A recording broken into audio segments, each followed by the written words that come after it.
আজকে আমি তোমাদের সামনে খুব মুখরোচক একটা রান্না নিয়ে এসেছি। সেটা হচ্ছে চিংড়ি মাছ দিয়ে কচুরলতি। এই রান্নাটা সবাই হয়তো খাও না, কিন্তু একবার করে খেয়ে দেখো, যেন মুখে লেগে থাকবে, তখন কিন্তু বারবার খেতে চাইবে।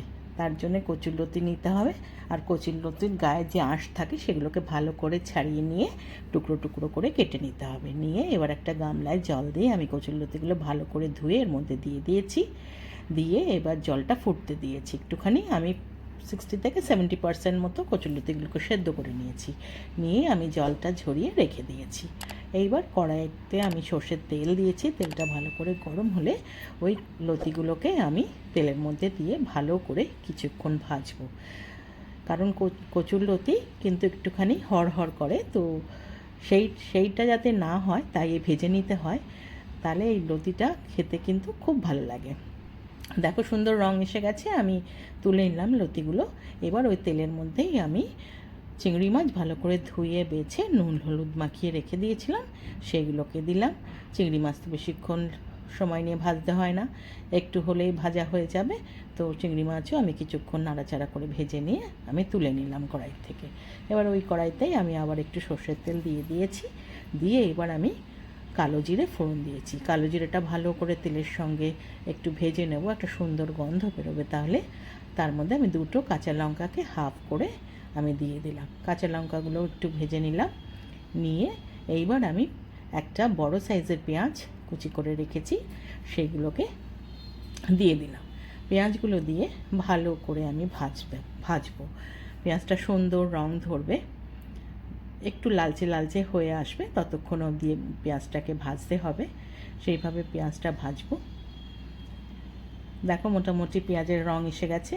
এইবার আমি তাতে 1 চামচ আদা আর 1 চামচ রসুন বাটা দেব। আদা রসুন বাটাটা দিয়েও পেঁয়াজের সাথে ভালো করে ভেজে নিতে হবে।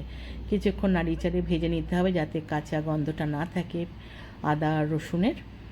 ভাজা হলে এরকম কিছুক্ষণ নাড়িচাড়িয়ে ভেজে নেওয়ার পরে এর মধ্যে এবার আমি কিছু গুঁড়ো মশলা দেব। আমি একটু লঙ্কার গুঁড়ো দিলাম, আমি 1 চামচ মতো লঙ্কার গুঁড়ো দিলাম, কারণ সব কচু টচু খাওয়া কিন্তু একটু ঝালঝালি করতে হয়। তো তার মধ্যে আমি হাফ চামচ হলুদ গুঁড়ো দিলাম, আর আমি নুন দেব। আমি হাফ চামচ নুন দিলাম। দিয়ে সমস্ত মশলা সুন্দর করে আমি কিন্তু মিশিয়ে নিচ্ছি। সুন্দর মিশিয়ে একটু ভাজা ভাজা হবে মশলাগুলো।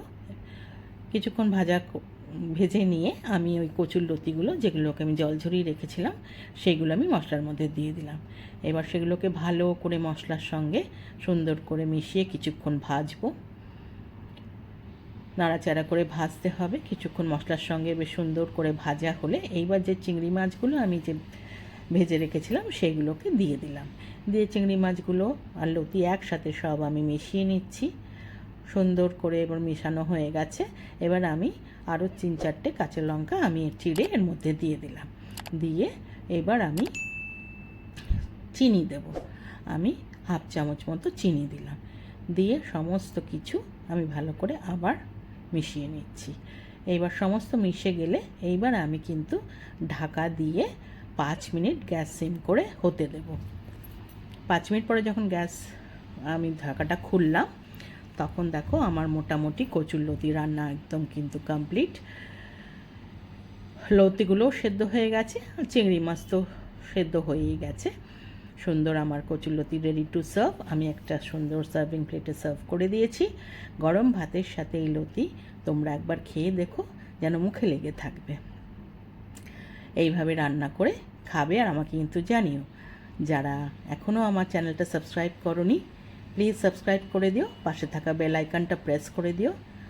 যদি রান্নাটা তোমাদের ভালো লেগে থাকে একটা লাইক করো, কমেন্ট করো, শেয়ার করো। আবার নতুন রান্না নিয়ে তোমাদের কাছে আসবো। আজ তাহলে চলি, আবার নিশ্চয়ই দেখা হবে। টাটা।